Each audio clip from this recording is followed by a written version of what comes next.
नमस्कार दोस्तों, स्वागत है आपका मेरे YouTube channel infinite science classes में। आज मैं आपके सामने क्लास 10th केमिस्ट्री का chapter number 1 chemical reaction and equation लेकर आया हूँ। अगर हम लोग इस चैप्टर की बात करें तो सबसे पहले तो हम लोगों को केमिकल रिएक्शन का मतलब समझ में आना चाहिए। क्या होता है ये केमिकल रिएक्शन? तो देखो, केमिकल रिएक्शन क्या होती है। Chemical reaction is a chemical change. Chemical reaction क्या है? एक केमिकल चेंज है। अब बात आती है सर ये केमिकल चेंज क्या होता है। तो देखो, ऐसे कोई भी चेंज जो इरिवर्सिबल है और जहां रिएक्टेंट आपस में कंबाइन होते हैं और एक प्रोडक्ट बनाते हैं और प्रोडक्ट की प्रॉपर्टी रिएक्टेंट से बिल्कुल अलग होती है, ऐसे चेंजेस को हम लोग क्या बोलते हैं? Chemical change. आपने क्लास 9th में फिजिकल और केमिकल चेंज में डिफरेंस पढ़ा था। आपने वहां पढ़ा था कि जो फिजिकल चेंज होते हैं ये वो चेंज होते हैं जो रिवर्सिबल होते हैं और इनमें स्टेट्स में होने वाले बदलाव हमको देखने को मिलते हैं। जैसे कोई चीज़ सॉलिड है तो वो लिक्विड हो गई, लिक्विड है तो वो गैस हो गई है। तो कहने का मतलब है, हमने आइस ली एग्जाम्पल के तौर पे और उसको मेल्ट कर दिया, तो यहाँ जो चेंज हमने देखा है वो चेंज कौन सा है? तो वो एक फिजिकल चेंज है। क्यों? और जो आइस है उसका भी फॉर्मूला H2 है, जो वाटर बना है उसका फॉर्मूला भी H2 है, और अगर आप इस वाटर को गर्म करते हो ये इवोपरेट हो जाता है, उसका फॉर्मूला, वेपर का फॉर्मूला भी H2 ही है। तो मेरा कहने का मतलब है यहाँ कंपोजिशन में कोई चेंज नहीं आया है, केवल स्टेट में चेंज आया है। इसे रिवर्स भी किया जा सकता है। आपको पता है कंडेंसेशन प्रोसेस से जो वेपर होता है वो वाटर में कन्वर्ट हो जाता है, और फ्रीजिंग करके हम लोग क्या कर सकते हैं? वाटर को आइस में कन्वर्ट कर सकते हैं। तो ये फिजिकल चेंज है, ये रिवर्स हो सकता है। लेकिन केमिकल जो चेंज होता है इसमें केमिकल कंपोजिशन बदल जाती है, इसे आप रिवर्स नहीं कर सकते। इतनी बात समझ में आई आपको?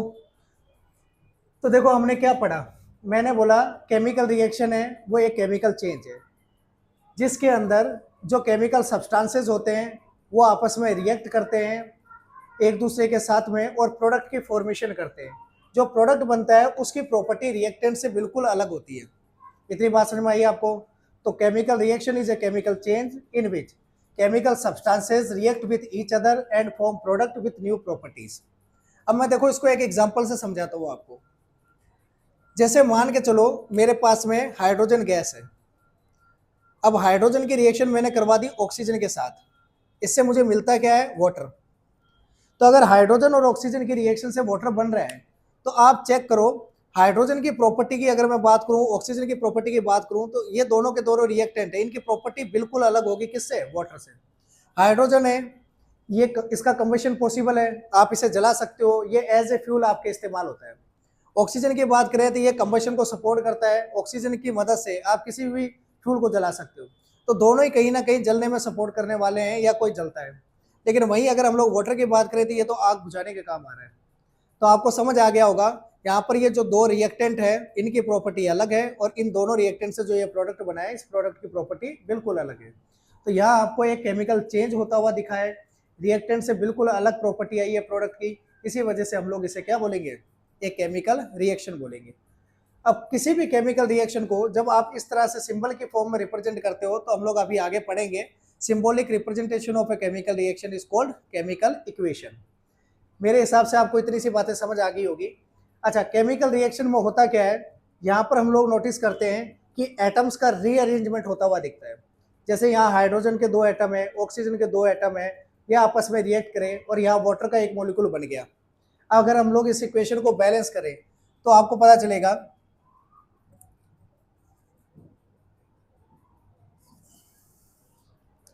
देखो मैंने इस इक्वेशन को बैलेंस कर दिया है।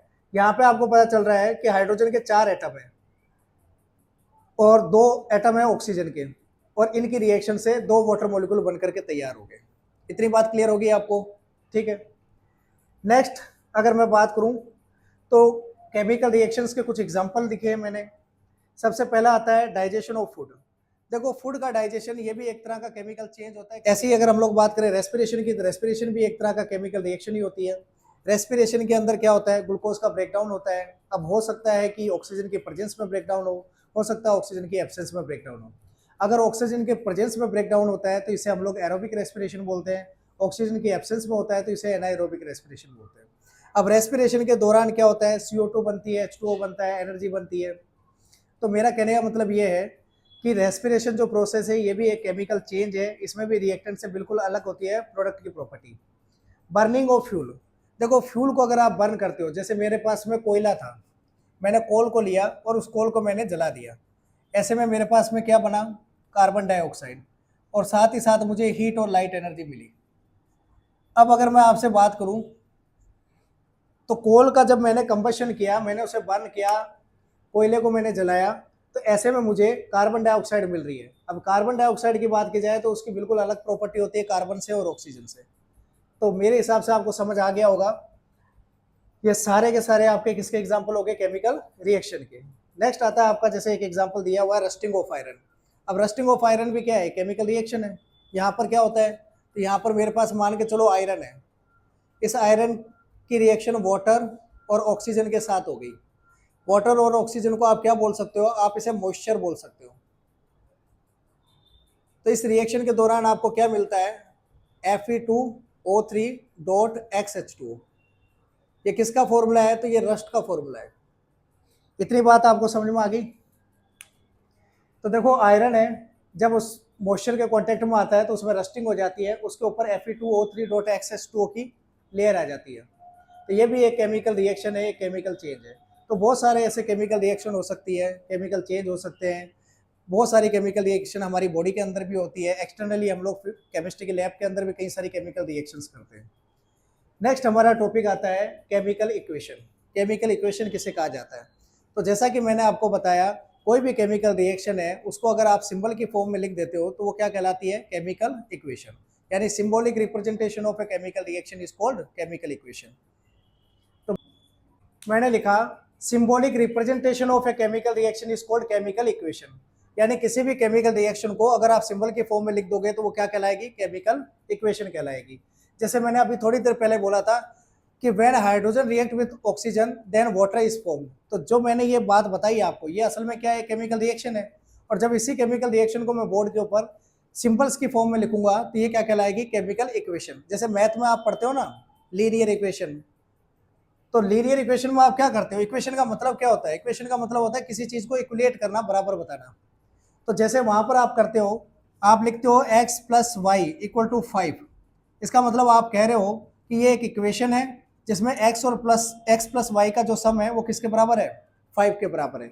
तो ये x प्लस वाई 5 के बराबर है, और ये जो इक्वल का साइन है ये बता रहा है कि इन दोनों का अमाउंट बराबर है, इसीलिए इसको हम लोग एक इक्वेशन बोल रहे हैं। तो एज इट इज जब हम लोग केमिकल रिएक्शन लिखते हैं तो वहां पर भी कुछ ऐसा ही होता है। अगर मैंने लिखा कि when magnesium react with oxygen then magnesium oxide is form, तो ये केमिकल रिएक्शन है। और मैग्नीशियम के लिए मैंने Mg सिंबल इस्तेमाल किया, ऑक्सीजन के लिए मैंने O2 किया, और फिर मैंने आगे प्रोडक्ट में लिख दिया MgO। तो ये मैंने क्या लिखी है, ये मैंने एक केमिकल इक्वेशन लिखी है। ये इक्वल का साइन जो आप मैथ में देखते हो उसकी जगह ये एरो मार्क आ गया, ये लेफ्ट साइड में रिएक्टेंट कहलाता है, और ये राइट साइड में जो मैंने लिखा है ये प्रोडक्ट कहलाता है। तो ये बात आपको समझ में आ गई होगी। रिएक्टेंट उसको बोला जाता है जो केमिकल रिएक्शन में पार्टिसिपेट करता है, यानी भाग ले रहा है, और प्रोडक्ट उसे कहा जाता है जो केमिकल रिएक्शन के दौरान बनता है। अब अगर आप इसको नोटिस करते हो तो ये केमिकल इक्वेशन है। अगर किसी बच्चे को लगता है कि सर ये बराबर नहीं है तो आप इसको बराबर भी कर सकते हो, आप इसे बैलेंस भी कर सकते हो। आपको पता है यहाँ ऑक्सीजन के 2 एटम है जबकि यहाँ ऑक्सीजन का एक ही एटम है, तो आप यहाँ 2 नहीं लगा सकते। आप क्या कर सकते हो, यहाँ मॉलिक्यूल का अमाउंट बढ़ा सकते हो।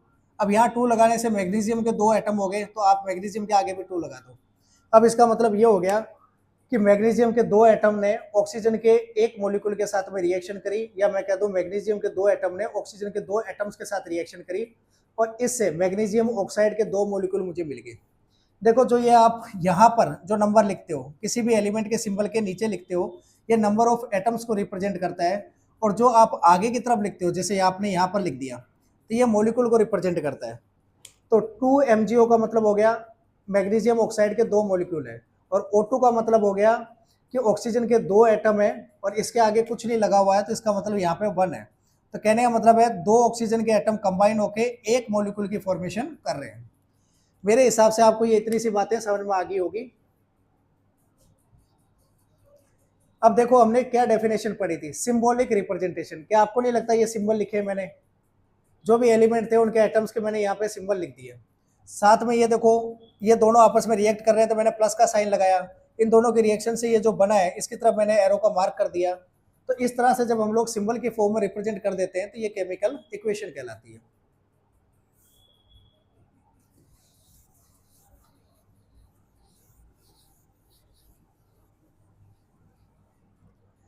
अब अगर मैं मान के चलो, मैं सीधा इतना ही बोल दूं कि मैग्नीशियम की रिएक्शन हो रही है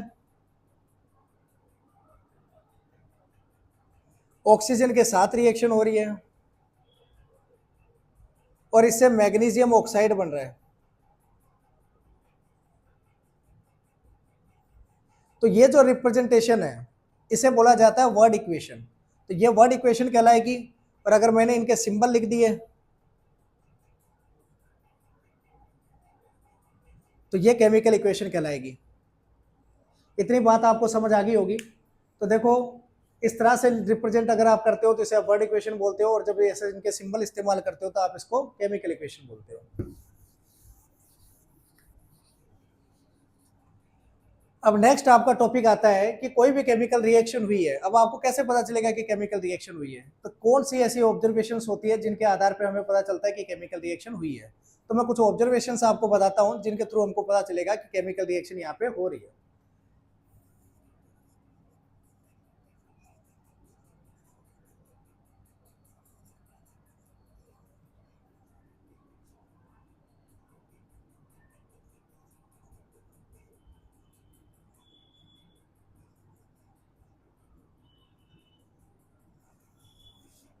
observations seen during chemical reactions. देखो, हो सकता है कि कोई केमिकल रिएक्शन हुई है और रिएक्शन के दौरान कोई गैस इवोल्व हुई है, कोई गैस बाहर निकली है, तो इवोल्यूशन ऑफ गैस आपको देखने को मिल सकता है। हो सकता है कि उस केमिकल रिएक्शन के दौरान कलर में चेंज आया हो, तो चेंज इन कलर आपको नोटिस हो सकता है।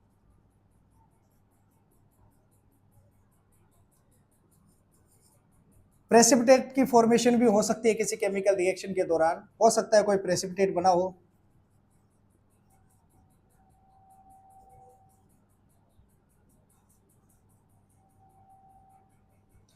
और हो सकता है कि केमिकल रिएक्शन के दौरान टेम्परेचर में आपको चेंज देखने को मिला हो।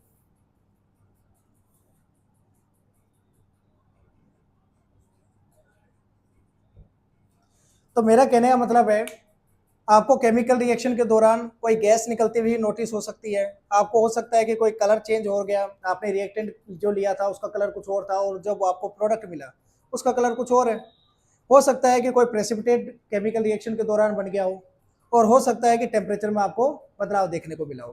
तो देखो, मैं एक एक करके इनका एक एक एग्जाम्पल लेता हूँ जिससे आपको समझ में आ जाएगा कि भाई ये चेंज हम लोगों को नोटिस होते हैं। जैसे इवोल्यूशन ऑफ गैस का अगर मैं एग्जाम्पल लूँ, तो जैसे मैंने मेटल की रिएक्शन करवा दी किसी एसिड के साथ। मान लो मेरे पास एक मेटल है जो जिंक है, और एक एसिड है हाइड्रोक्लोरिक एसिड, और इनकी जब रिएक्शन होगी तो देखो ये एक डिस्प्लेसमेंट रिएक्शन होती है। जिंक ज़्यादा रिएक्टिव होता है, वो हाइड्रोजन को हटा देता है और उसकी जगह ले लेता है, और जिससे जिंक क्लोराइड बनता है, और हाइड्रोजन जो रिमूव हो चुकी है वो सेपरेट हो चुकी होती है, और वो फिर इवोल्व हो रही होती है, बाहर निकल रही होती है। अब ये जो रिएक्शन है ये एक डिस्प्लेसमेंट रिएक्शन है। हालांकि हम लोग अभी आगे टॉपिक में पढ़ेंगे कितने तरह की रिएक्शंस होती है। और यहाँ मेटल की रिएक्शन एसिड के साथ हो रही है। आपको याद रखना है, जब भी मेटल की रिएक्शन आप एसिड के साथ करते हो तो आपको सॉल्ट और हाइड्रोजन गैस देखने को मिलती है। अब यहाँ पे हाइड्रोजन गैस निकल रही है, तो इसका मतलब हम लोगों ने इस केमिकल रिएक्शन में क्या नोटिस किया? Evolution of gas. इतनी बात क्लियर है? अब ऐसी बहुत सारी केमिकल रिएक्शन हो सकती है। हो सकता है मैं जिंक की जगह पर यहाँ पे मैग्नीशियम लूँ, उससे मैग्नीशियम क्लोराइड बन जाएगा और हाइड्रोजन गैस निकलती हुई दिख जाएगी। कोई और भी रिएक्शन ले सकते हैं, जरूरी नहीं कि हर रिएक्शन के अंदर हाइड्रोजन गैस ही निकले। हो सकता है कि कोई और रिएक्शन हो उसके अंदर कोई दूसरी गैस निकल जाए। जैसे एग्जांपल के तौर पे मेरे पास में मान लो कैल्शियम कार्बोनेट है, CaCO3। अब मैंने इसको हीट किया, हीट करने से मुझे मिला कैल्शियम ऑक्साइड और साथ में कार्बन डाइऑक्साइड। तो अब आप यहाँ देखोगे कि यहाँ पे आपको कौन सी गैस निकलती हुई दिख रही है? Carbon dioxide. तो बहुत सारे ऐसे एग्जाम्पल हो सकते हैं, आपकी एनसीईआरटी में कई सारे एग्जाम्पल दे रखे हैं जहाँ पर आपको कई तरह की गैसेज निकलती हुई दिख रही है। जैसे एग्जाम्पल के तौर पे एक और आपके एक एक्टिविटी दी हुई है जिसमें आपके फेरस सल्फेट के क्रिस्टल दिए हुए हैं, और कहा गया है कि जब इनको आप हीट करते हो, देखो ये जो ट्राइंगल मैं बना रहा हूँ ये हीट का सिंबल होता है, ठीक है। तो जब आप फेरस सल्फेट के क्रिस्टल को हीट करते हो तो ऐसे में आपको Fe2O3 एक तो ये कंपाउंड देखने को मिलता है, इसके अलावा SO2 गैस और SO3 गैस ये आपको बाहर निकलती हुई दिखती है। तो कहने का मतलब है, यहाँ पर हाइड्रोजन गैस निकल रही है, यहाँ पे कार्बन डाइऑक्साइड, यहाँ SO2 SO3 गैस हो गई, ठीक है। और भी कई सारे एग्जाम्पल इसके हो सकते हैं, ठीक है। जैसे कि आप अगर लेड नाइट्रेट है, लेड नाइट्रेट को आप हीट करते हो तो उसके अंदर आपको ऑक्सीजन गैस होगी, नाइट्रोजन डाइऑक्साइड गैस होगी, वो इवॉल्व होती हुई दिखती है। जैसे मान लो मैंने उसको लिख लिया, लेड नाइट्रेट है PbNO3 ये इसका फॉर्मूला होता है। अब लेड नाइट्रेट को जैसे ही आपने हीट किया, हीट करने से एक तो आपको लेड ऑक्साइड मिलेगी, इसके अलावा अगर बात की जाए तो NO2 गैस रिलीज होती हुई दिखेगी और साथ में ऑक्सीजन गैस। तो कहने का मतलब है कई तरीके की केमिकल रिएक्शन है जिनमें अलग अलग तरीके की गैसेज आपको इवोल्व होती हुई नोटिस होती है। तो ये इवोल्यूशन ऑफ गैस के कुछ एग्जाम्पल थे जो एनसीईआरटी में दिए हुए हैं। नेक्स्ट आता है चेंज इन कलर। आपको कलर में भी चेंज देखने को मिलता है, तो बहुत सारी आप ऐसी रिएक्शन देखोगे जिनमें आपको कलर में चेंज देखने को मिलता है।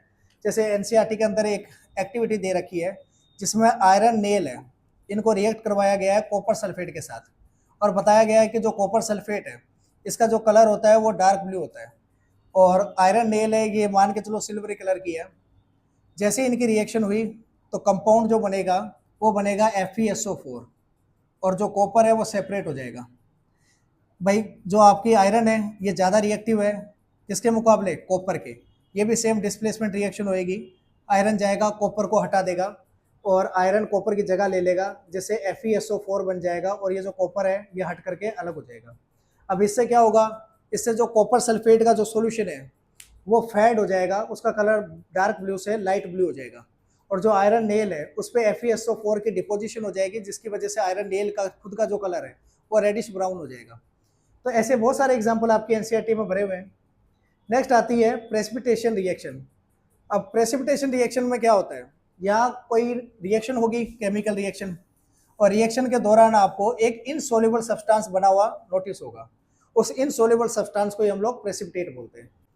इसका एक एग्जाम्पल है आपकी एनसीईआरटी के अंदर Na2SO4। और जब Na2SO4 की रिएक्शन करवाई जाती है बेरियम क्लोराइड के साथ में BaCl2 के साथ में, तो ऐसे के अंदर एक कंपाउंड बनता है BaSO4 और NaCl। अब यहाँ पर अगर आप इस रिएक्शन को नोटिस करते हो तो ये एक डबल डिस्प्लेसमेंट रिएक्शन है। सोडियम के ऊपर +1 चार्ज है, सल्फेट के ऊपर -2 चार्ज है, बेरियम के ऊपर फिर से +2 चार्ज है और क्लोरीन के ऊपर -1 चार्ज। तो मैंने आपको बता दिया इन पे क्या क्या चार्ज मौजूद है। अब यहाँ से सोडियम निकलता है और बेरियम की जगह चला जाता है और बेरियम यहाँ से इधर आ जाता है, यानी एक्सचेंज ऑफ आयंस आपको देखने को मिल रहा है। इसे हम लोग म्यूचुअल एक्सचेंज ऑफ आयंस बोलते हैं। यहाँ पे बेरियम है वो सोडियम की जगह आ गया, सोडियम है वो बेरियम की जगह आ गया। तो अगर सोडियम बेरियम की जगह आ गया है तो सोडियम क्लोरीन के साथ मिलकर क्या बना लेगा, NaCl। और अगर बेरियम यहाँ आ चुका है तो बेरियम सल्फेट के साथ में मिलकर क्या बना लेगा, BaSO4।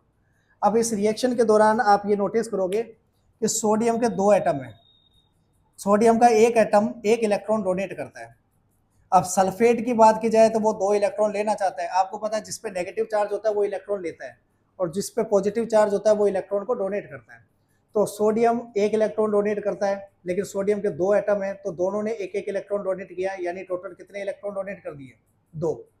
ऐसे सल्फेट है, उसका अगर मैं पॉली एटॉमिक आयन की बात करूं तो वो 2 इलेक्ट्रॉन लेता है, तो सोडियम के 2 इलेक्ट्रॉन इन्होंने ले लिए और इस तरह से Na2SO4 एक कंपाउंड बन गया। ऐसे बेरियम क्लोराइड की बात करें तो बेरियम का जो एक एटम है वो 2 इलेक्ट्रॉन देना चाह रहा है और क्लोरीन का 1 इलेक्ट्रॉन है वो 1 इलेक्ट्रॉन लेता है। तब अगर ये 2 इलेक्ट्रॉन देगा, ये 1 इलेक्ट्रॉन लेगा, तो फिर इनमें तो कंपाउंड बनेगा नहीं। इस वजह से क्लोरीन के 2 एटम होते हैं। बेरियम 2 इलेक्ट्रॉन देगा, क्लोरीन के दोनों एटम है वो 1 इलेक्ट्रॉन लेंगे, इस तरह से दोनों इलेक्ट्रॉन वो ले लेंगे और ये कंपाउंड बन जाएगा। अब यहाँ म्यूचुअल एक्सचेंज हुआ जिसकी वजह से BaSO4 बन गया। अब ये क्यों हुआ, क्योंकि ये एक दूसरे के साथ Na2 है वो SO4 के साथ इतना स्टेबल नहीं है जितना जो Na है वो क्लोरीन के साथ स्टेबल होगा। तो सोडियम यहाँ 1 इलेक्ट्रॉन देना चाहता है, जबकि आपको पता है क्लोरीन 1 इलेक्ट्रॉन लेना चाहता है, तो ये ज़्यादा कोशिश करेगा कि मैं इसी के साथ मिल जाऊँ। तो Na और Cl इनका आराम से कंपाउंड बन जाएगा। अब यहाँ अगर आप नोटिस करो तो सोडियम 1 इलेक्ट्रॉन देता है और क्लोरीन 1 इलेक्ट्रॉन ले रहा है, तो आराम से इनका कंपाउंड बन गया। और ऐसे ही Ba यानी बेरियम है वो 2 इलेक्ट्रॉन दे रहा है और सल्फेट है वो 2 इलेक्ट्रॉन ले रहा है, तो यहाँ पर इन दोनों का कंपाउंड इजीली बन जाएगा। इसने 2 इलेक्ट्रॉन दिए और इसने 2 इलेक्ट्रॉन लिए। ये इतनी बात क्लियर हुई क्या। अब बात आती है सर ये प्रेसिपिटेशन रिएक्शन कैसे है। तो देखो ये जो बेरियम सल्फेट बना है BaSO4 ये व्हाइट कलर का प्रेसिपिटेट होता है। कैसा होता है, व्हाइट प्रेसिपिटेट। प्रेसिपिटेट को शॉर्ट में PPT भी आप लिख सकते हो। तो ये रिएक्शन किसका एग्जाम्पल होगी, प्रेसिपिटेशन रिएक्शन का। एनसीईआरटी में ऐसी और एक रिएक्शन दे रखी है जो प्रेसिपिटेशन का एग्जाम्पल है, जो दूसरी रिएक्शन है वो लेड नाइट्रेट की पोटेशियम आयोडाइड के साथ में है। वहाँ क्या होता है, तो जो लेड नाइट्रेट होता है, देखो लेड नाइट्रेट का फॉर्मूला होता है PbNO3 2। इसकी रिएक्शन होती है पोटेशियम आयोडाइड यानी Ki के साथ।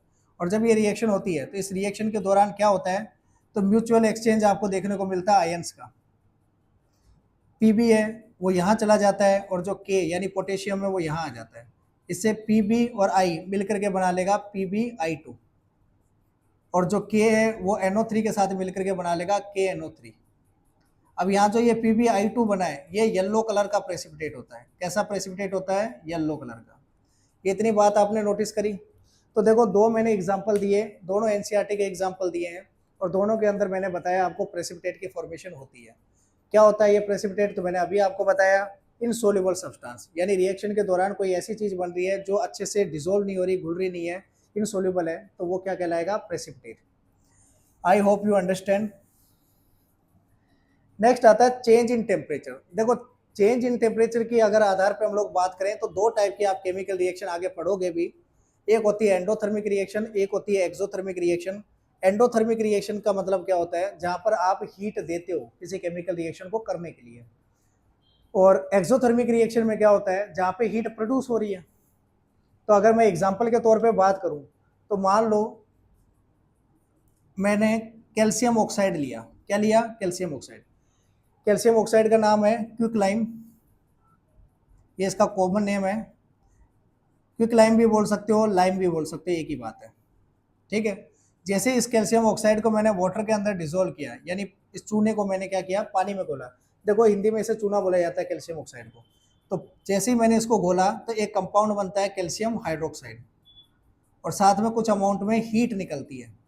तब आप देख रहे हो कोई केमिकल रिएक्शन आप करवा रहे हो जिसमें प्रोडक्ट के दौरान हीट निकल रही है। अब ऐसी जो केमिकल रिएक्शन होती है वो एक्सोथर्मिक रिएक्शन होती है। तो मैंने आपको दो तरह की रिएक्शन बताई, एंडोथर्मिक, एक्सोथर्मिक।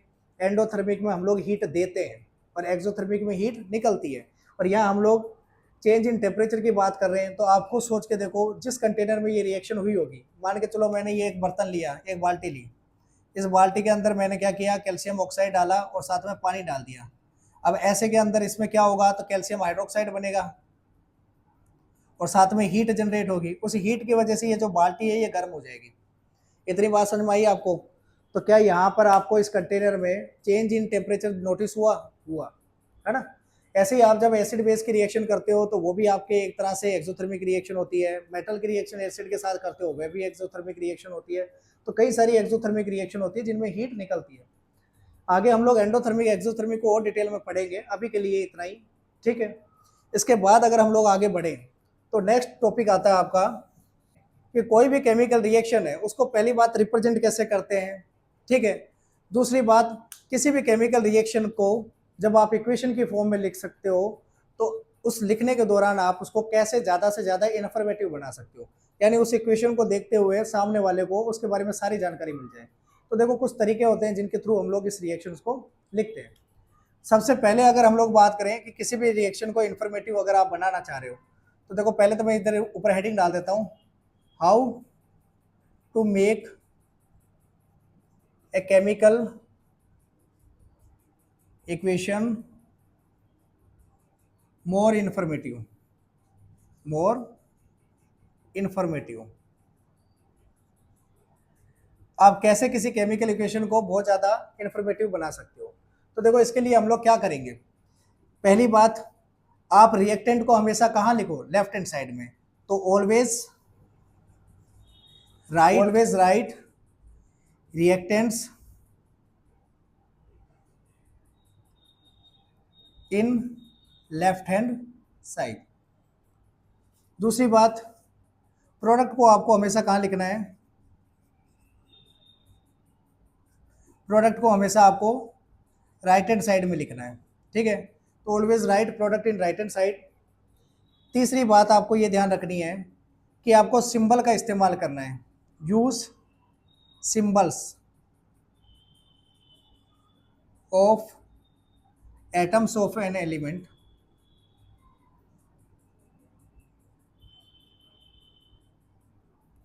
आपको एटम्स हैं किसी भी एलिमेंट के, वो एटम्स हो उनके सिंबल आपको लिखने हैं। Use plus sign between the reactants and products. अगर रिएक्टेंट और प्रोडक्ट उनकी संख्या अगर एक से ज़्यादा है, यानी 2 है, 3 है, 4 है, तो आपको क्या करना है, उनके बीच में प्लस का साइन लगाना है, जिससे पता चले कि ये आपस में कंबाइन हो रहे हैं, इनके बीच में रिएक्शन हो रही है। नेक्स्ट अगर हम लोग बात करें तो आपको यूज करना है, use arrow mark between reactants and products. मेरा कहने का मतलब ये है कि अगर आपको रिएक्टेंट और प्रोडक्ट दे रखे, जैसे मान के चलो ये कोई रिएक्टेंट है ए, ये दूसरा है बी, इन दोनों की रिएक्शन हो रही है, तो इनके बीच में क्या लगेगा, प्लस का साइन, और इनसे प्रोडक्ट की फॉर्मेशन हो रही है। तो प्रोडक्ट के लिए आप एरो मार्क इस्तेमाल करोगे, जिसका हेड जो आप बना रहे हो, ये जो हेड है, ये हेड हमेशा प्रोडक्ट की तरफ शो करेगा। जैसे मान लो इनकी रिएक्शन से सी और डी नाम के 2 प्रोडक्ट बन गए, तो एरो का जो हेड है वो हमेशा प्रोडक्ट की तरफ होगा, और उसकी जो ये टेल है ये हमेशा रिएक्टेंट की तरफ होगी। मैंने बताया लेफ्ट साइड में, ये लेफ्ट साइड है, तो लेफ्ट साइड में आप क्या लिखोगे, लेफ्ट साइड में आप रिएक्टेंट लिखोगे, तो ये क्या चीज़ है, तो ये रिएक्टेंट है। और राइट हैंड साइड की अगर मैं बात करूं तो यहाँ क्या आता है, तो यहाँ पे प्रोडक्ट आता है। इतनी बात क्लियर होगी आपको, ठीक है। और एलिमेंट से उनके आपको सिंबल इस्तेमाल करने होंगे। इसके अलावा अगर हम लोग बात करें तो देखो क्या होता है, आप किसी भी केमिकल रिएक्शन को अगर इन्फॉर्मेटिव बना रहे हो तो उसमें और भी कुछ चीज़ें आप ऐड कर सकते हो। जैसे इनको मैं मिटा देता हूँ यहाँ तक,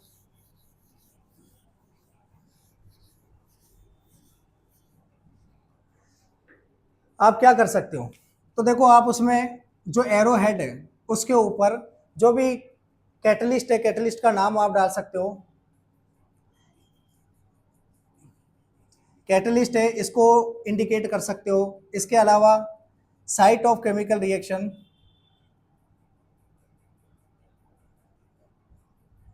कहने का मतलब है कहाँ ये केमिकल रिएक्शन हो रही है, वो साइट, वो जगह, उसे भी इंडिकेट आप कर सकते हो।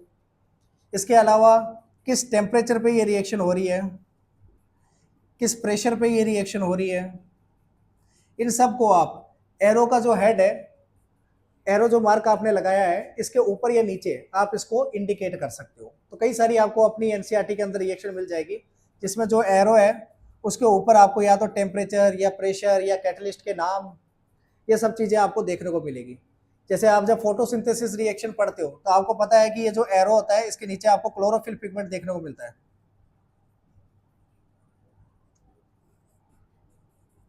अब ये क्लोरोफिल पिगमेंट है क्या, ये वो जगह है जहाँ पर ये केमिकल रिएक्शन हो रही है। कौन सी केमिकल रिएक्शन हो रही है, तो फोटोसिंथेसिस। आपको पता है कि एटमॉस्फेयर में प्रेजेंट कार्बन डाइऑक्साइड प्लांट ले लेता है और सोइल से उसे वाटर मिल जाता है, और ये रिएक्शन किसकी प्रेजेंस में हो रही है, तो सनलाइट की प्रेजेंस में हो रही है, तो ऊपर आ जाता है सनलाइट, सन से उसे सनलाइट मिल जाती है।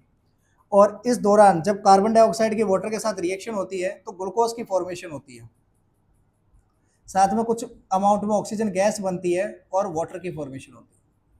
तो मेरा कहने का मतलब, जैसे मैंने ये एक इक्वेशन लिखी, इससे आपको देखो कई सारी बातें समझ आ जाएगी। ये जो लेफ्ट हैंड साइड में लिखे हैं इन्हें बोला जाएगा रिएक्टेंट, जो ये राइट साइड में लिखा है ये सारा का सारा क्या है, ये प्रोडक्ट है।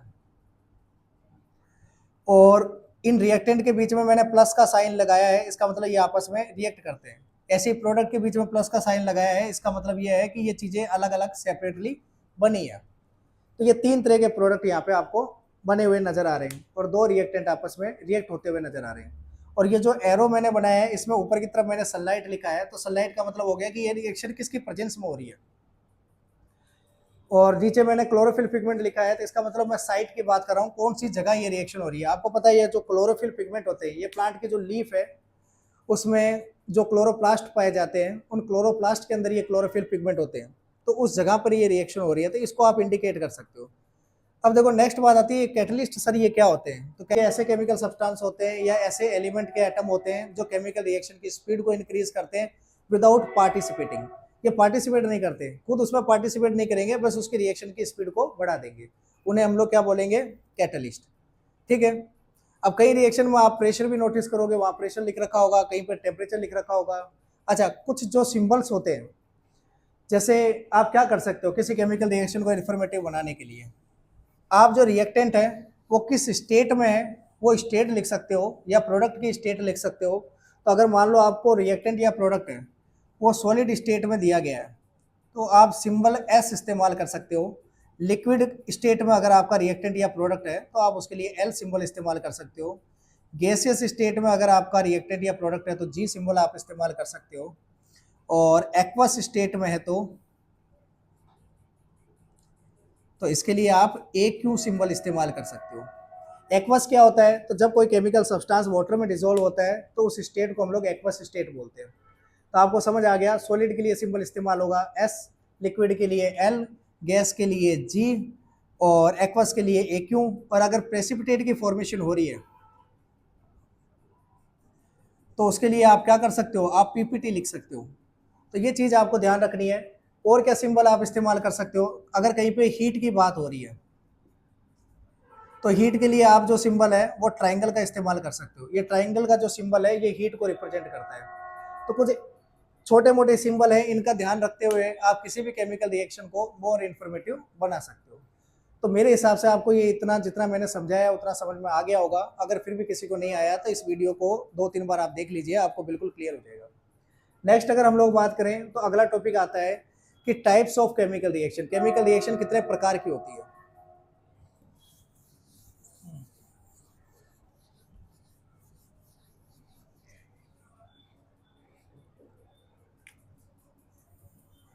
Types of chemical reactions. अगर केमिकल रिएक्शन की बात करें तो सबसे पहली केमिकल रिएक्शन आती है आपकी कॉम्बिनेशन। दूसरी रिएक्शन आती है आपकी डिकम्पोजिशन।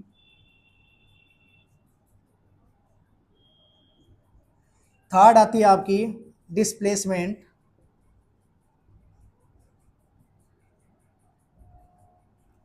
नेक्स्ट है आपकी डबल डिस्प्लेसमेंट।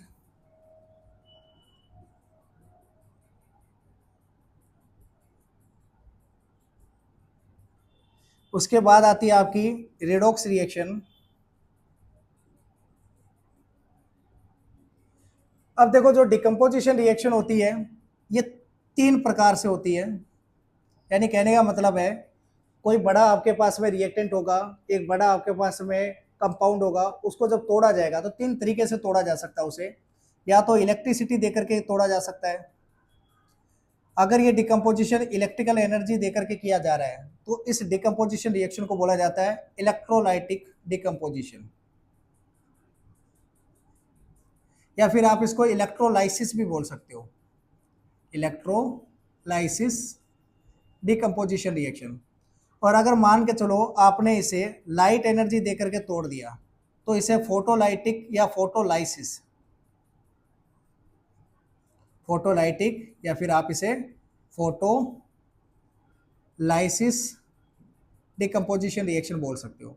और यही काम अगर आपने हीट देकर के किया है तो हीट एनर्जी देकर के जब आप किसी बड़े रिएक्टेंट को तोड़ते हो तो इसे बोला जाता है थर्मल डिकम्पोजिशन रिएक्शन। इतनी बात समझ में आई क्या आपको? ठीक है। अच्छा, रेडॉक्स रिएक्शन है। रेडॉक्स की बात करें तो इसमें 2 रिएक्शन आपको देखने को मिलती है। RED मतलब हो गया रिडक्शन और OX मतलब हो गया ऑक्सीडेशन। कहने का मतलब है जो रेडॉक्स रिएक्शन होती है इसमें 2 रिएक्शन हो रही होती है, एक तो रिडक्शन रिएक्शन, एक ऑक्सीडेशन रिएक्शन। ये भी हम लोग डिटेल में पढ़ेंगे। तो देखो मैंने आपको कॉम्बिनेशन रिएक्शन बताई। कॉम्बिनेशन रिएक्शन में क्या होता है, 2 या 2 से ज़्यादा रिएक्टेंट है वो आपस में कंबाइन होते हैं और सिंगल प्रोडक्ट की फॉर्मेशन करते हैं। ठीक है। डिकम्पोजिशन रिएक्शन में क्या होता है, तो इसके अंदर आपके पास सिंगल रिएक्टेंट होता है जिसका ब्रेकडाउन होता है और 2 या 2 से ज़्यादा प्रोडक्ट की फॉर्मेशन होती है। कहने का मतलब कॉम्बिनेशन की जस्ट उल्टी है। कॉम्बिनेशन में रिएक्टेंट की संख्या ज़्यादा होगी, प्रोडक्ट एक बनेगा। डिकम्पोजिशन में रिएक्टेंट एक होगा, प्रोडक्ट एक से ज़्यादा बनेंगे। तो दोनों एक दूसरे के अपोजिट है। लेकिन जब आप डिकम्पोजिशन करते हो यानी किसी चीज़ को डिकम्पोज यानी तोड़ते हो तो तोड़ने के लिए आपको एनर्जी की नीड होती है। अब आप 3 प्रकार की एनर्जी दे सकते हो।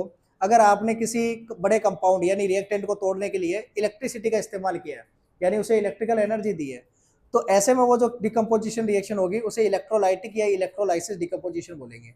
और अगर आपने सनलाइट दी है या लाइट एनर्जी दी है तो ऐसे में ये फोटोलाइटिक डिकम्पोजिशन कहलाएगी। और अगर आप हीट एनर्जी दे करके डिकम्पोजिशन करते हो तो इसे थर्मल डिकम्पोजिशन कहा जाएगा। देखो थर्मल जो शब्द है वो आपका टेम्परेचर से रिलेवेंट है, ठीक है। जैसे आप थर्मोमीटर का नाम सुनते हो तो वो भी आपके हीट वगैरह को मेजर करने के काम में आने वाला इंस्ट्रूमेंट है।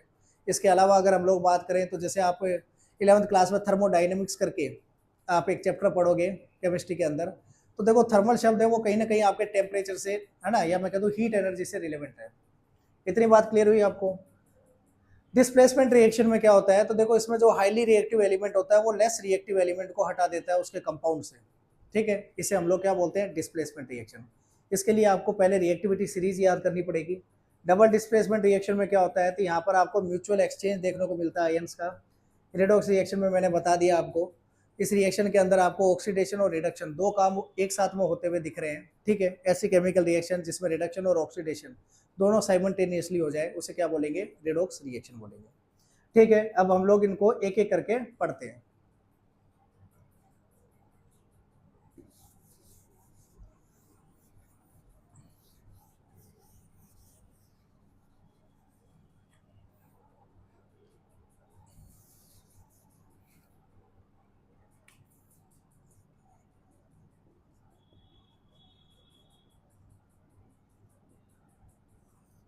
देखो कॉम्बिनेशन रिएक्शन क्या है, पहले इसकी डेफिनेशन लिखते हैं।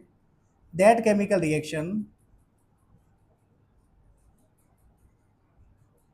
in which two or more reactants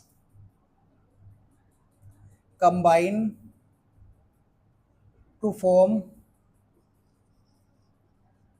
a single product is called combination reaction.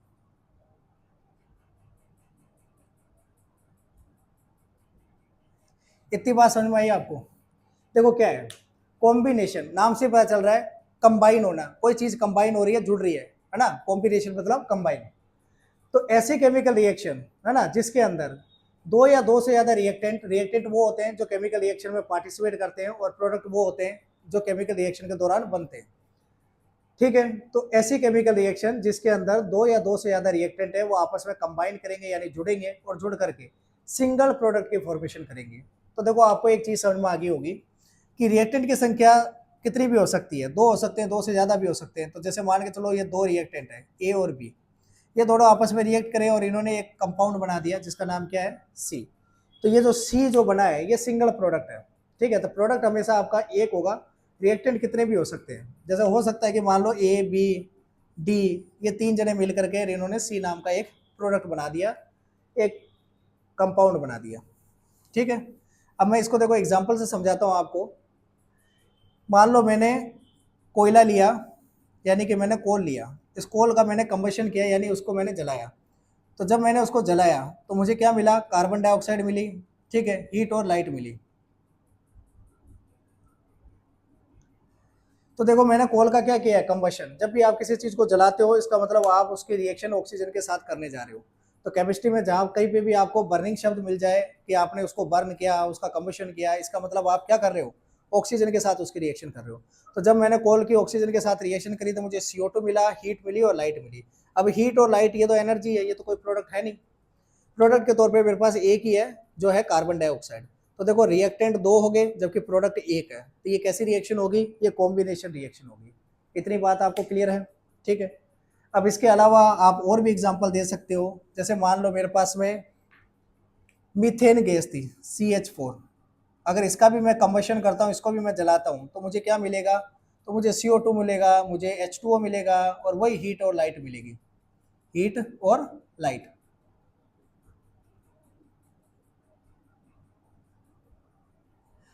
अब आप मुझे ये बताओ ये जो मैंने एक केमिकल रिएक्शन लिखी है ये कॉम्बिनेशन है या नहीं है। मेरे ख्याल से आपने इसे नोटिस कर लिया होगा और आपका जवाब भी आपके पास होगा। देखो क्या डेफिनेशन बोल रही है, वो बोल रही है दैट केमिकल रिएक्शन, यानी वो केमिकल रिएक्शन इन विच जिसके अंदर दो या दो से ज्यादा रिएक्टेंट आपस में कंबाइन होते हैं। तो चेक करते हैं क्या यहाँ दो या दो से ज़्यादा रिएक्टेंट है या नहीं है? तो देखो दो रिएक्टेंट है, ठीक है, तो पहली बात तो हमारी सेटिस्फाई हुई। And form a single product, क्या यहाँ पे सिंगल प्रोडक्ट बना है क्या? नहीं, देखो यहाँ पे आपके दो प्रोडक्ट बने, इसका मतलब ये कॉम्बिनेशन रिएक्शन है क्या? तो नहीं है। तो मेरा कहने का मतलब है ऐसा कोई जरूरी नहीं है कि आप किसी भी फ्यूल को बर्न करो तो आपको एक कॉम्बिनेशन रिएक्शन ही मिले, तो आपको रटना नहीं है, आपको समझना है। आपने जब कोल का कंबशन किया था तो आपको कॉम्बिनेशन रिएक्शन मिली थी, लेकिन जैसे ही आपने मीथेन गैस का कंबशन किया तो आपको कॉम्बिनेशन रिएक्शन नहीं मिली, तो ये कॉम्बिनेशन का एग्जाम्पल नहीं है। इतनी बात क्लियर होगी आपको? ठीक है, चलो अब मैं आपको एक कॉम्बिनेशन का एग्जाम्पल देता हूँ। जैसे मान लो मैंने कैल्शियम लिया, कैल्शियम की रिएक्शन मैंने ऑक्सीजन के साथ करवाई और मुझे कैल्शियम ऑक्साइड मिला, यह कॉम्बिनेशन का एग्जाम्पल है। क्लियर है बात? मैंने मान के चलो ये, चलो ठीक है, कैल्शियम ऑक्साइड लिया, इसी को लिया और इसकी रिएक्शन वाटर के साथ करवा दी और इससे मुझे कैल्शियम हाइड्रोक्साइड मिला, साथ में हीट एनर्जी मिली। क्या ये कॉम्बिनेशन है क्या? तो देखो ये दोनों के दोनों ही रिएक्शन कॉम्बिनेशन है। यहाँ पर भी दो रिएक्टेंट है, एक प्रोडक्ट बन रहा है, यहाँ दो रिएक्टेंट है, एक प्रोडक्ट बन रहा है। देखो हीट कोई प्रोडक्ट नहीं है, हीट एक एनर्जी है, उसको हम लोग एज ए प्रोडक्ट इंक्लूड नहीं कर सकते। इतनी बात क्लियर है आपको? ठीक है, तो देखो कॉम्बिनेशन के कई सारे एग्जाम्पल हो सकते हैं, ठीक है, मेरे हिसाब से आपको ये बात समझ में आ गई होगी। इसके बाद अगर हम लोग आगे बढ़े तो अगली जो रिएक्शन आती है वो आती है आपकी decomposition reaction.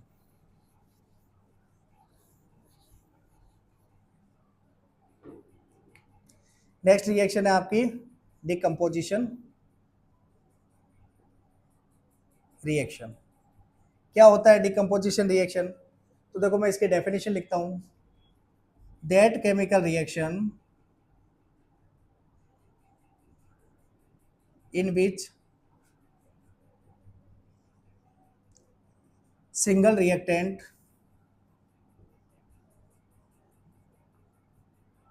break down into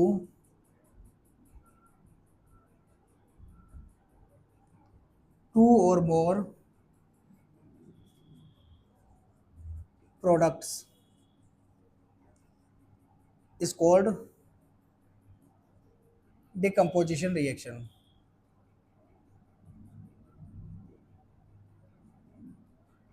इतनी बात समझ में आई क्या आपको? ठीक है, देखो आपको नहीं लगता ये कॉम्बिनेशन का उल्टा है? कॉम्बिनेशन में दो या दो से ज़्यादा रिएक्टेंट थे, जबकि यहाँ पर आपके एक ही रिएक्टेंट है, और कॉम्बिनेशन के अंदर क्या था, एक सिंगल प्रोडक्ट बन रहा था, जबकि यहाँ पे प्रोडक्ट है वो दो या दो से ज़्यादा है। तो कहने का मतलब ये है कि मान के चलो आपके पास में एक प्रोडक्ट है, एक सॉरी रिएक्टेंट है, आपके पास क्या है, एक रिएक्टेंट है। मान लो ये जो रिएक्टेंट है वो एक कंपाउंड है ABC। जैसे ही आपने इसको कोई एनर्जी दी, अब हो सकता है आप इलेक्ट्रिसिटी दो, हो सकता है आप इसको लाइट दो एनर्जी के तौर पे, हो सकता है कि आप इसको हीट एनर्जी दो, आपने कोई भी एनर्जी दी और एनर्जी देने से इसका ब्रेक डाउन हो गया और इससे तीन तरह के प्रोडक्ट आपको देखने को मिले। तो देखो एक रिएक्टेंट लिया था आपने बड़ा सारा और उससे आपको तीन प्रोडक्ट मिले, ये किसका एग्जाम्पल हो जाएगा, डिकम्पोजिशन का। अब देखो मैं एक प्रॉपर वे में आपको एक एग्जाम्पल देता हूँ, ये तो एक सिंपल तरीके से समझा दिया आपको मैंने। देखो होता क्या है डिकम्पोजिशन में, जैसे मान लो मेरे पास में कैल्शियम कार्बोनेट है CaCO3, मैंने उसको हीट किया, ट्रायंगल का मतलब क्या हो गया, हीट किया। जैसे मैं इसे हीट करूंगा तो मेरे पास में बनेगा कैल्शियम ऑक्साइड और कार्बन डाइऑक्साइड। आपको नहीं लगता कि यहाँ पर एक ही रिएक्टेंट है जबकि प्रोडक्ट एक से ज़्यादा है? तो ये किसका एग्जाम्पल हो गया, थर्मल डिकम्पोजिशन का, है ना। डिकम्पोजिशन का तो है ही है, लेकिन उसमें कौन सा है, थर्मल डिकम्पोजिशन। तो मेरे हिसाब से आपको समझ आ गई होगी। ठीक है, अब मैं देखो इसी में थोड़ा चेंज कर करके आपको बता देता हूँ। अगर आपको थर्मल डिकम्पोजिशन की डेफिनेशन लिखनी है तो आप ऐसे लिख सकते हो। देखो अगर आपसे एग्जाम में पूछ लिया थर्मल डिकम्पोजिशन की रिएक्शन लिखो तो आप क्या लिखोगे, thermal decomposition reaction, that chemical reaction in which single reactant break down into two और मोर प्रोडक्ट। अब यहाँ पे आप थोड़ा सा बदलाव कर दो और लिख दो by giving heat energy is called thermal decomposition reaction. आगे बात समझ में आपको? तो ये इतना सा एक छोटा सा आपको है ना जोड़ना है इसमें हिस्सा। इसके बाद ये किसका एग्जाम्पल हो, ये कौन से डेफिनेशन हो जाएगी, थर्मल डिकम्पोजिशन की। तो देखो थर्मल डिकम्पोजिशन क्या होती है, ऐसी केमिकल रिएक्शन जिसमें एक अकेला रिएक्टेंट होगा, उसको आप तोड़ दोगे, ब्रेक डाउन कर दोगे और दो या दो से ज़्यादा प्रोडक्ट बना दोगे, लेकिन ये ब्रेकडाउन आप किसकी मदद से करोगे, तो आप हीट एनर्जी की मदद से करोगे। जैसा कि मैंने यहाँ करके भी दिखाया आपको, कैल्शियम कार्बोनेट को जब हीट किया जाता है तो कार्बन डाइऑक्साइड और आपको कैल्शियम ऑक्साइड, है ना, ये देखने को मिलता है। इसके अलावा मैं और भी आपको एग्जांपल दे सकता हूँ। इसमें तो कैल्शियम कार्बोनेट का ब्रेकडाउन था, आपकी एनसीईआरटी में और भी कई तरह के ब्रेकडाउन दे रखे हैं। जैसे मान लो मेरे पास में क्या है, लेड नाइट्रेट है, PbNO32। अब जैसे ही मैंने इसको हीट किया तो मुझे क्या मिलेगा, एक तो मुझे मिलेगा PbO प्लस क्या मिलेगा, NO2, और इसके अलावा मुझे क्या मिलेगा, तो O2। तो कहने का मतलब है लेड नाइट्रेट मेरे पास एक सिंगल रिएक्टेंट था, इसका ब्रेकडाउन होकर के 3 प्रोडक्ट मुझे मिल गए। ठीक है, तो ये एक थर्मल डिकम्पोजिशन रिएक्शन हो गई। साथ ही साथ यहाँ पर मुझे इस रिएक्शन में इवोल्यूशन ऑफ गैस भी होता हुआ दिखाई दे रहा है। ठीक है, और यहाँ मैंने हीट दे करके ये रिएक्शन करवाई है, तो आपको पता है जहाँ भी एनर्जी दे करके रिएक्शन करवाई जाएगी, हीट, है ना, उसे हम लोग क्या बोलेंगे, एंडोथर्मिक रिएक्शन बोलेंगे। तो जहाँ आप अपनी तरफ से हीट प्रोवाइड करते हो या एनर्जी प्रोवाइड करते हो तो वो एंडोथर्मिक रिएक्शन कहलाती है, और जहाँ प्रोडक्ट में एनर्जी निकलती है या हीट निकलती है तो वो आपकी एक्सोथर्मिक रिएक्शन होती है। तो मेरे हिसाब से आपको ये एग्जांपल समझ आ गया होगा। एक एग्जांपल और ले लो, FeSO4, मान लो फेरस सल्फेट है आपके पास, थोड़ी देर पहले ये करा भी था हमने। जैसे ही आप इसको हीट करते हो तो आपको Fe2O3 plus SO2 plus SO3 ये प्रोडक्ट आपको देखने को मिलेगा। यहाँ पर भी आपने नोटिस किया, एक रिएक्टेंट 3 प्रोडक्ट, तो ये भी किसका एग्जाम्पल हो गया, डिकम्पोजिशन का एग्जाम्पल हो गया। हीट दे के किया है इसलिए ये थर्मल डिकम्पोजिशन हो गया। मेरे हिसाब से आपको बात समझ में आ गई होगी। ठीक है, एनसीईआरटी में जो भी एग्जाम्पल है वो मैं सारे इस्तेमाल कर रहा हूँ ताकि आप लोगों को ये धीरे धीरे याद भी हो जाए। नेक्स्ट अगर मैं बात करूँ तो अगला जो डिकम्पोजिशन है, मान के चलो हम लोग फोटोलाइटिक डिकम्पोजिशन की बात करते हैं। किसकी बात करते हैं, फोटोलाइटिक, थोड़ी जगह कम है, फोटोलाइटिक या मैं कह दूँ फोटोलाइसिस डिकम्पोजिशन। सेम स्टेटमेंट रहेगा, बस छोटा सा चेंज हो जाएगा, या हीट एनर्जी की जगह से क्या आ जाएगा, लाइट एनर्जी आ जाएगा। ठीक है, तो that chemical reaction in which single reactant break down into 2 और more product by giving light energy is called photolytic decomposition reaction. देखो फोटो मतलब ये क्या होता है, फोटो मतलब ये लाइट होता है ना। तो जब आप लाइट की मदद से किसी चीज़ को यानी किसी रिएक्टेंट को, मैं कह दूँ एक कंपाउंड को जब आप तोड़ते हो तो वो क्या कहलाता है, फोटोलाइटिक डिकम्पोजिशन। अगर मैं एग्जाम्पल के तौर पे इस्तेमाल करूँ तो एनसीईआरटी में 2 एग्जाम्पल आपके दे रखे हैं, दोनों इंपॉर्टेंट हैं। जैसे मेरे पास में सिल्वर क्लोराइड है, मैंने सिल्वर क्लोराइड को क्या किया, सनलाइट के प्रेजेंस में रखा, जिससे कि ये टूट गया, सिल्वर अलग हो गया और क्लोरीन अलग हो गया। ठीक है, तो यहाँ पर क्या हुआ, एक रिएक्टेंट है, 2 प्रोडक्ट बन गए, तो डिकम्पोजिशन, और सनलाइट यानी कि आपने लाइट एनर्जी दी है इसलिए फोटोलाइटिक डिकम्पोजिशन। ऐसे ही एनसीईआरटी में एक एग्जाम्पल और दे रखा है AgBr, उसको भी जब आप सनलाइट देते हो तो ऐसे में Ag अलग हो जाता है और Br2 अलग हो जाता है। तो कहने का मतलब है कि दोनों रिएक्शन के अंदर आपको फोटोलाइटिक डिकम्पोजिशन देखने को मिलता है। अच्छा, इससे जुड़ा हुआ एक छोटा सा क्वेश्चन भी आपके एग्जाम में आता है। एग्जाम में पूछा जाता है वो 2 केमिकल इक्वेशन बताओ जो ब्लैक एंड व्हाइट फोटोग्राफी में इस्तेमाल होती है। तो याद रखना ये दोनों की दोनों जो रिएक्शंस है ये ब्लैक एंड व्हाइट फोटोग्राफी में इस्तेमाल होती है। सिल्वर क्लोराइड का Ag और क्लोरीन में टूटना, और ऐसे ही आपका AgBr का Ag और Br2 में टूटना, ये ब्लैक एंड व्हाइट फोटोग्राफी में इस्तेमाल होती है। और अगर ऐसा क्वेश्चन आ जाए उन 2 केमिकल सब्सटेंस का नाम बताओ जो ब्लैक एंड व्हाइट फोटोग्राफी में इस्तेमाल होते हैं, तो याद रखना AgCl और AgBr ये दोनों के दोनों ऐसे केमिकल सब्सटेंस है जो कि आपके ब्लैक एंड व्हाइट फोटोग्राफी में इस्तेमाल किए जाते हैं। तो मेरे हिसाब से आपको फोटोलाइटिक डिकम्पोजिशन भी समझ आ गया होगा। नेक्स्ट इसके अंदर आता है इलेक्ट्रोलाइटिक डिकम्पोजिशन। कुछ नहीं करना, ये डेफिनेशन चल जाएगी, थोड़ा सा बदलाव करना है। यहाँ मैंने लिख दिया इलेक्ट्रोलाइटिक। ठीक है, अब इलेक्ट्रोलाइटिक में क्या करेंगे, इलेक्ट्रिकल एनर्जी देंगे, तो यहाँ लिख देंगे हम लोग इलेक्ट्रिकल एनर्जी। ठीक है, एग्जाम्पल हमारे चेंज हो जाएंगे।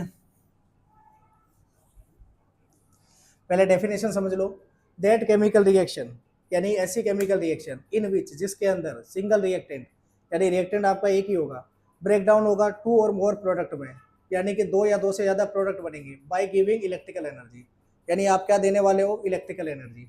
जैसे एग्जाम्पल के तौर पर अगर मैं बात करूँ तो एनसीईआरटी में एक एक्टिविटी दे रखी है जहाँ वाटर है, वाटर का इलेक्ट्रोलाइसिस आपको दिखा रखा है और बता रखा है कि वाटर में से जब आप इलेक्ट्रिसिटी पास करवाते हो, क्या पास करवा रहे हो आप, इलेक्ट्रिसिटी, तो ऐसे में क्या होगा, हाइड्रोजन गैस अलग हो जाएगी और ऑक्सीजन गैस अलग हो जाएगी। तो कहने का मतलब ये किसका एग्जाम्पल हो गया, इलेक्ट्रोलाइटिक डिकम्पोजिशन का। तो कोई भी ऐसा अगर मान के चलो आपके पास रिएक्टेंट है जिसमें से करंट पास करवाने से वो ब्रेक डाउन हो जाता है, तो वो किसका एग्जाम्पल हो जाएगा, इलेक्ट्रोलाइटिक डिकम्पोजिशन का। तो मेरे हिसाब से आपको ये समझ में आ गई होगी। इसके बाद में जो नेक्स्ट केमिकल रिएक्शन आती है वो आती है displacement chemical reaction.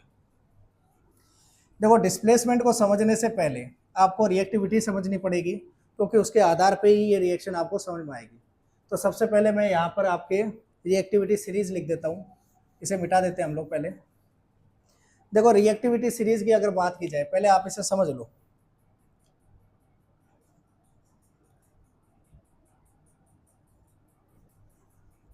Reactivity series है, इसे एक्टिविटी सीरीज भी बोला जाता है।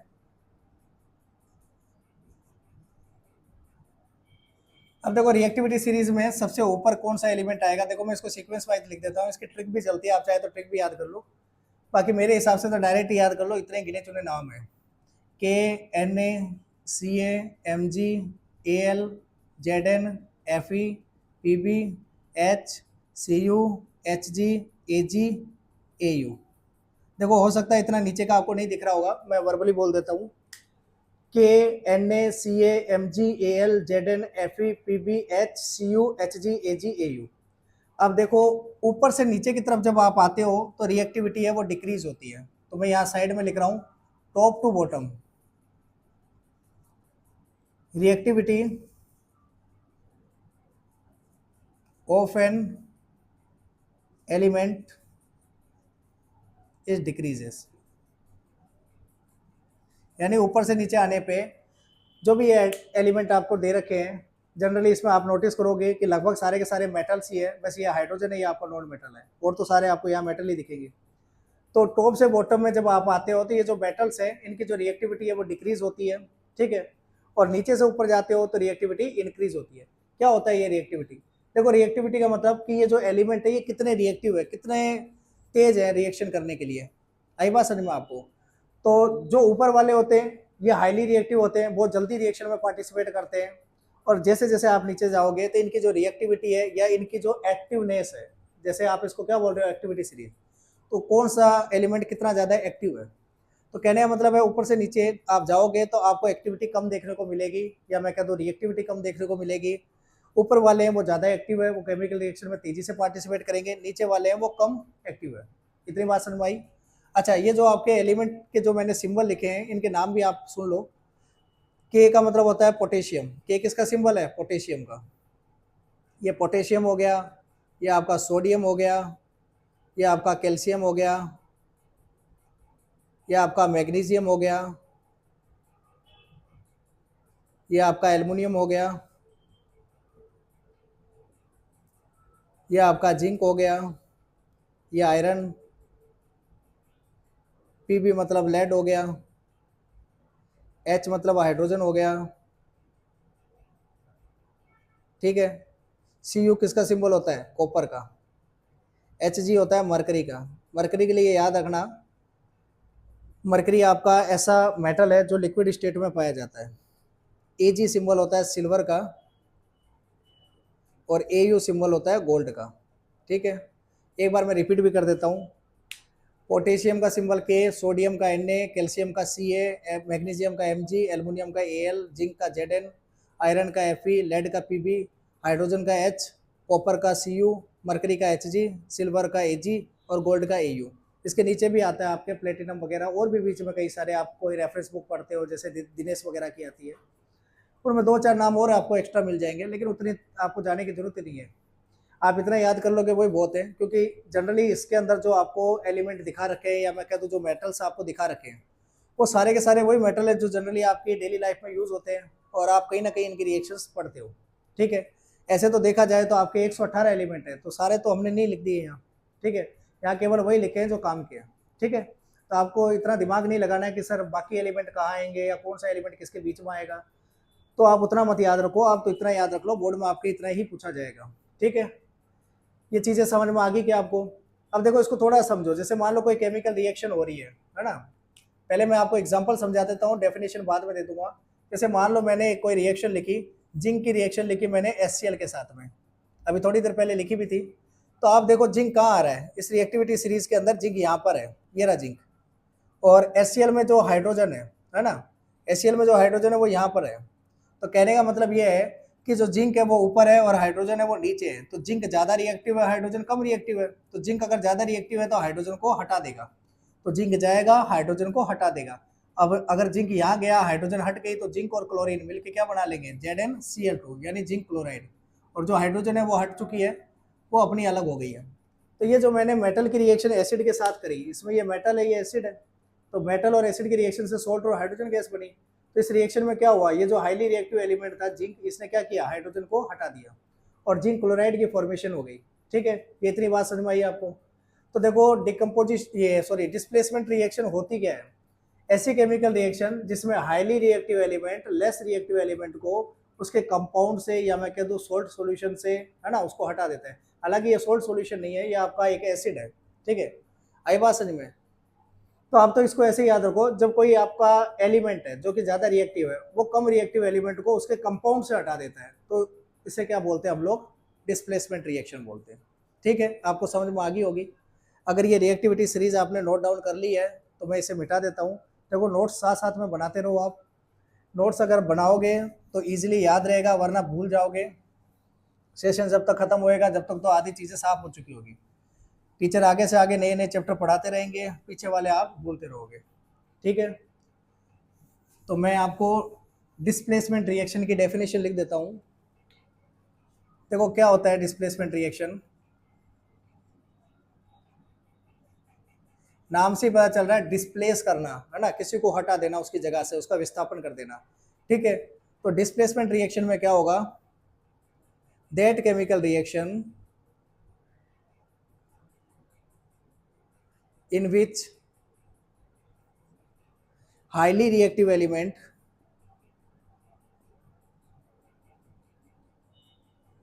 अब एलिमेंट में भी देखो जनरली कौन सा होगा, सीधी सी बात है मेटल्स होंगे, है ना। इस रिएक्टिविटी सीरीज को आपने अगर नोटिस किया हो तो आपने देखा हाइड्रोजन के अलावा सारी मेटल ही है।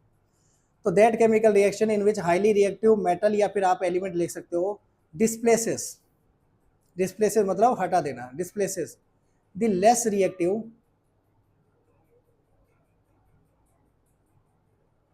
मेटल भी बोल सकते हो, है ना, या फिर आप एलिमेंट भी बोल सकते हो, क्योंकि कई जगह पर हम लोग देखते हैं कि मेटल नहीं होता। जैसे अभी पिछली रिएक्शन हमने करी थी जिंक की रिएक्शन है HCl के साथ, उसमें हाइड्रोजन आ गया था। अब हाइड्रोजन तो नॉन मेटल है, तो आप एलिमेंट भी लिख सकते हो।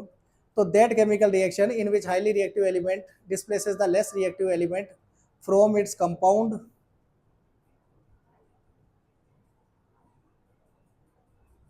या फिर आप सोल्ट सॉल्यूशन लिख दो, इज कॉल्ड डिस्प्लेसमेंट रिएक्शन। ठीक है, इतना ही लिख लो आप ना।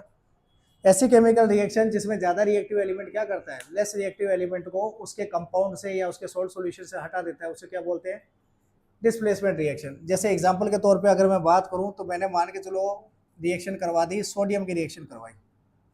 ठीक है, सोडियम की रिएक्शन मैं करवा रहा हूँ मैग्नीशियम क्लोराइड के साथ। आपको पता है रिएक्टिविटी सीरीज अगर आपने वो नोट कर रखी है तो आपको पता होगा रिएक्टिविटी सीरीज के अंदर जो सोडियम है वो ऊपर आएगा, मैग्नीशियम है वो नीचे आएगा। जैसे साइड में मैं फटाफट लिख के भी बता देता हूँ, KNaCAMG। ठीक है, तो अब ये देखो सोडियम ऊपर है और मैग्नीशियम नीचे है, तो ये ज़्यादा रिएक्टिव है सोडियम, मैग्नीशियम कम रिएक्टिव है, तो सोडियम जाएगा मैग्नीशियम को हटा देगा, और सोडियम और क्लोरीन मिलके क्या बना लेंगे, NaCl, और जो मैग्नीशियम है वो आपका सेपरेट हो जाएगा। ये इतनी बात समझ में आ गई क्या आपको। ठीक है, तो ये हाईली रिएक्टिव एलिमेंट ने क्या किया, ये जो लेस रिएक्टिव एलिमेंट है उसको उसके कंपाउंड या मैं कह दूँ सोल्ट सॉल्यूशन से हटा दिया।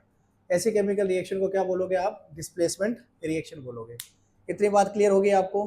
ठीक है, अब ऐसे बहुत सारे एग्जाम्पल हो सकते हैं इस सीरीज से, आप कोई भी एलिमेंट लेकर के और ये डिस्प्लेसमेंट रिएक्शन दिखा सकते हो। ठीक है, तो ये डिस्प्लेसमेंट रिएक्शन भी आपकी हो गई है। ठीक है, इसके बाद नेक्स्ट आती है आपकी double displacement reaction.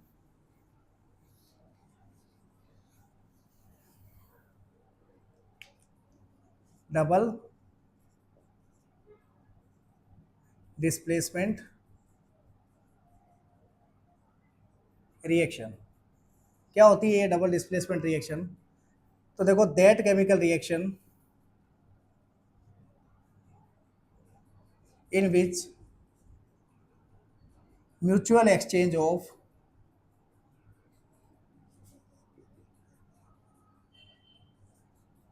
Ions takes place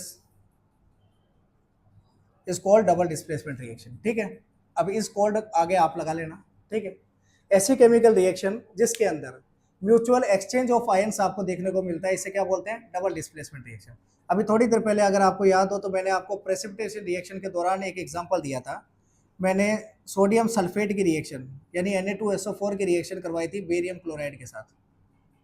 और इस रिएक्शन के दौरान मैंने आपको बताया था कि सोडियम पे +1 चार्ज होता है, सल्फेट पे -2 चार्ज रहता है, बेरियम पे +2 होता है और क्लोरीन पे -1 चार्ज होता है। सोडियम है, ठीक है, इसके 2 एटम है। आपको पता है सोडियम का एक एटम एक इलेक्ट्रॉन देता है, तो 2 एटम है, दोनों ने एक एक इलेक्ट्रॉन दिया, यानी टोटल 2 इलेक्ट्रॉन दिए। और सल्फेट की बात करें तो ये 2 इलेक्ट्रॉन ले रहा है, तो आराम से इनका कंपाउंड बना हुआ है। ऐसे ही आप अगर बेरियम क्लोराइड की बात करते हो तो बेरियम ने क्या किया, बेरियम के एक एटम ने 2 इलेक्ट्रॉन डोनेट करे। अब क्लोरीन का तो एक एटम एक ही इलेक्ट्रॉन लेता है, इस वजह से क्लोरीन के 2 एटम यहाँ पे इस्तेमाल हुए, जिन्होंने एक एक करके यानी टोटल 2 इलेक्ट्रॉन ले लिए। तो कंपाउंड तो ये भी ठीक है, ये भी स्टेबल है, ये भी स्टेबल है, लेकिन फिर भी अगर इन दोनों सॉल्यूशंस को एक दूसरे के पास में लाया जाए और इनकी रिएक्शन करवाई जाए, तो ऐसे में सोडियम चाहेगा कि मैं एक इलेक्ट्रॉन देता हूँ, क्लोरीन एक इलेक्ट्रॉन लेता है, तो क्यों ना हम लोग आपस में ज़्यादा स्टेबल होकर के कंपाउंड बना सकते हैं। और ऐसे ये BaSO4 इनका भी एक कंपाउंड बन जाएगा। बेरियम 2 इलेक्ट्रॉन देना चाहता है जबकि सल्फेट 2 इलेक्ट्रॉन लेना चाहता है, तो इनकी भी आराम से कॉम्बिनेशन बैठ जाएगी। तो ऐसे में क्या होगा, म्यूचुअल एक्सचेंज हो जाएगा आयंस का। देखो आयंस क्या होता है, ये जो आपको ऊपर चार्जेस दिख रहे हैं ना, इनको हम लोग आयंस बोलते हैं, है ना। कह रहे हैं मतलब कोई भी एलिमेंट है, उसका अगर कोई एटम है, वो अगर इलेक्ट्रॉन डोनेट करता है या एक्सेप्ट करता है, तो वो आयंस में कन्वर्ट हो जाता है। ठीक है, आई बात समझ में? तो जिन पे ये चार्जेस दिख रहे हैं, इसका मतलब वो आयंस ही है। ठीक है, तो सोडियम है, सोडियम एक इलेक्ट्रॉन देता है, उसमें पॉजिटिव चार्ज आता है, जिस पे पॉजिटिव चार्ज आता है उसको हम लोग कैटाइन बोलते हैं। क्या बोलते हैं? कैटाइन। और जिस पे नेगेटिव चार्ज होता है उसको हम लोग एनाइन बोलते हैं। तो मेरा कहने का मतलब है कि आयंस 2 प्रकार के होते हैं, एक होता है कैटाइन, एक होता है एनाइन। कैटाइन क्या होता है? तो कैटाइन आपका पॉजिटिव चार्ज होता है, एनाइन आपका नेगेटिव चार्ज होता है। ये इतनी सी बात आपको ध्यान में रखनी है। अच्छा, एक बच्चों को कन्फ्यूजन आती है कैटाइन, एनाइन, कैथोड और एनोड में। देखो वो भी मैं यही साइड में आपको समझा देता हूँ।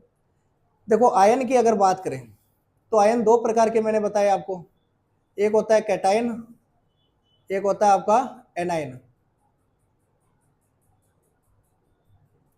कैटाइन कैसा चार्ज होता है? पॉजिटिव। और एनाइन कैसा होता है? नेगेटिव। और वहीं जब हम लोग इलेक्ट्रोड्स की बात करते हैं, किसकी बात करते हैं? इलेक्ट्रोड्स की। इलेक्ट्रोड्स क्या होती है? तो ऐसी रोड होती है जो इलेक्ट्रिक करंट को अपने अंदर से पास होने देती है, और इन इलेक्ट्रोड का इस्तेमाल हम लोग इलेक्ट्रोलाइसिस प्रोसेस में करते हैं। अब ये जो इलेक्ट्रोड है ये 2 प्रकार की होती है, एक होती है कैथोड, एक होती है एनोड। अब ये नाम क्या थोड़े मिलते जुलते हैं, जैसे कैटाइन से कैथोड मिल रहा है, एनाइन से एनोड मिल रहा है, तो बच्चे थोड़ा कंफ्यूज हो जाते हैं। तो आप ध्यान रखना, जो कैथोड होती है ये वो इलेक्ट्रोड होती है जो बैटरी के नेगेटिव टर्मिनल के साथ जुड़ी होती है। आई बात समझ में? और एनोड वो होती है जो बैटरी के पॉजिटिव टर्मिनल के साथ जुड़ी होती है। आई बात समझ में? तो यहाँ कैटाइन कैसा है? पॉजिटिव। और यहाँ कैथोड कैसी है? नेगेटिव। तो याद रखना ये उल्टे होते हैं ना, बच्चे इसको मिक्स कर देते हैं। तो हर साल ये कन्फ्यूजन आती है बच्चों को, जब पढ़ाते हैं हम लोग ये नोटिस करते हैं। ठीक है, आपको ये चीज़ क्लियर हुई? मैंने बताया इनकी रिएक्शन होगी, म्यूचुअल एक्सचेंज होगा आयंस का, यहाँ से सोडियम है वो चला जाएगा और बेरियम यहाँ से इधर आ जाएगा। अब सोडियम यहाँ जा चुका है तो सोडियम क्लोरीन के साथ मिलकर क्या करेगा? NaCl बना लेगा। ठीक है, और बेरियम है वो सल्फेट के साथ मिलकर क्या कर लेगा? BaSO4 बना लेगा। अब BaSO4 आपको मैंने थोड़ी देर पहले बताया था, ये व्हाइट कलर का क्या होता है? प्रेसिपिटेट। ठीक है, तो याद रखना ये व्हाइट PPT है। इस रिएक्शन को आप प्रेसिपिटेशन रिएक्शन बोल सकते हो, ये वहाँ पे भी इस्तेमाल हो जाएगा एग्जाम्पल। और आप इसे डबल डिस्प्लेसमेंट रिएक्शन भी बोल सकते हो, ये यहाँ पे भी इस्तेमाल हो जाएगा। ठीक है, अब डबल डिस्प्लेसमेंट का जरूरी नहीं है कि आप हर बार यही एग्जाम्पल दो, है ना। ठीक है, आप और भी एग्जाम्पल दे सकते हो। ये तो मैं इसलिए दे रहा हूँ क्योंकि ये आपके एक एक्टिविटी है, और एक्टिविटीज जितनी ज़्यादा आप करो उतनी कम है, क्योंकि एग्जाम में एक्टिविटीज़ के क्वेश्चन बहुत ज़्यादा आते हैं CBSE में। ठीक है, अब मान लो मैं किसी एसिड बेस की रिएक्शन करवाता हूँ, यानी कि कोई न्यूट्रलाइजेशन रिएक्शन करता हूँ, तो वो भी आपके डबल डिस्प्लेसमेंट का एग्जांपल होती है। जैसे मान लो मैंने एक एसिड ले लिया HCl, उसकी रिएक्शन मैंने करवा दी एक बेस के साथ जो कि है NaOH। देखो एसिड की क्या पहचान होती है? एसिड वो केमिकल सब्सटेंस होते हैं जो वाटर में डिजोल्व करने पर H+ आयन यानी हाइड्रोनियम आयन देते हैं। ठीक है, और जो बेस होते हैं उनकी पहचान होती है वो OH- आयन देते हैं। कैसे देते हैं? OH- ion. OH- आयन को आप हाइड्रोक्सिल आयन भी बोल सकते हो। तो जो H+ आयन दे, क्या दे? H+ आयन यानी पॉजिटिव आयंस दे, वो तो कहलाएगा एसिड। और ये किस में देंगे? वाटर में। और जो OH- आयन देगा वो क्या कहलाएगा? वो बेस कहलाएगा। तो अगर आप एसिड की रिएक्शन बेस के साथ करते हो तो याद रखना, जब भी एसिड की रिएक्शन बेस के साथ की जाती है तो क्या बनता है, सॉल्ट और वाटर। क्या बनेगा, सॉल्ट और वाटर। तो ये रहा आपका एसिड, ये रहा आपका बेस, और जब इन दोनों की रिएक्शन आपस में होएगी, ये एक डबल डिस्प्लेसमेंट रिएक्शन होएगी। हाइड्रोजन यहाँ से निकलेगा, हाइड्रोजन पे कैसा चार्ज है, पॉजिटिव, प्लस का 1, क्लोरीन पे नेगेटिव, सोडियम पे +1 और हाइड्रोक्साइड पे -1। अब सोडियम, ये हाइड्रोजन है और जो क्लोरीन है, इनके बीच में अगर मैं बात करूँ तो एक कोवालेंट कंपाउंड बना हुआ है। असल में ऐसा नहीं है कि इस पर पॉजिटिव चार्ज है तो इसने इलेक्ट्रॉन डोनेट कर दिया, आई बात समझ में, इन्होंने असल में इलेक्ट्रॉन्स की शेयरिंग करके कंपाउंड बनाया है। ठीक है, अब होता क्या है, देखो ये हाइड्रोजन है वो यहाँ से निकलता है और निकल करके यहाँ चला जाता है, और जो सोडियम है वो यहाँ आ जाता है। अब हाइड्रोजन यहाँ चला जाएगा तो हाइड्रोजन OH के साथ मिल करके वाटर की फॉर्मेशन कर लेगा। किसकी फॉर्मेशन कर लेगा, वाटर की। और जो सोडियम है वो यहाँ आ चुका है, तो सोडियम और क्लोरीन मिलके क्या बना लेंगे, NaCl। क्या बना लेंगे, NaCl। तो देख लो आप, सोल्ट बन गया और वाटर बन गया। तो आप चाहे तो ये डायरेक्ट फॉर्मेट भी याद रख सकते हो, एसिड और बेस की रिएक्शन से सोल्ट और वाटर बनता है। ठीक है, अब आप जितने भी यहाँ पे एसिड बेस के रिएक्शन के एग्जाम्पल दोगे, और सब एग्जाम्पल किसके होंगे, डबल डिस्प्लेसमेंट रिएक्शन के। तो आप बहुत सारे एग्जाम्पल दे सकते हो। आप HCl है, इसकी जगह आप H2SO4 का इस्तेमाल कर सकते हो। अगर H2SO4 इस्तेमाल करोगे तो यहाँ पे सोडियम सल्फेट बन जाएगा, Na2SO4 बन जाएगा और वाटर बन जाएगा। अगर आप यहाँ पर जैसे मान के चलो NaOH की जगह KOH का इस्तेमाल करते हो, यानी पोटेशियम हाइड्रोक्साइड का, तो KCl बन जाएगा और वाटर बन जाएगा। तो कहने का मतलब है जितने चाहे आप रिएक्शंस लिख सकते हो। इतनी बात क्लियर है आपको। तो ये आपकी डबल डिस्प्लेसमेंट रिएक्शंस भी हो गई। ठीक है, इसके आगे का हम लोग अगली क्लास के अंदर ले लेंगे। ठीक है, वरना क्लास बहुत ज़्यादा लंबी हो जाएगी। रेडॉक्स रिएक्शन अपने आप में एक बहुत बड़ा टॉपिक है, तो उसको साथ में ले लेंगे कोरोजन के और रेंसिडिटी के। ठीक है, मेरे हिसाब से आपको समझ में आया होगा। अगर आपको अच्छा लगा है मेरा वीडियो तो आप मेरे चैनल को सब्सक्राइब कर सकते हैं, मेरी वीडियोस को लाइक कर सकते हैं, और जितना हो सके आप अपने दोस्तों में से शेयर कीजिए ताकि सबको इसका बेनिफिट मिले, है ना। ठीक है, धन्यवाद।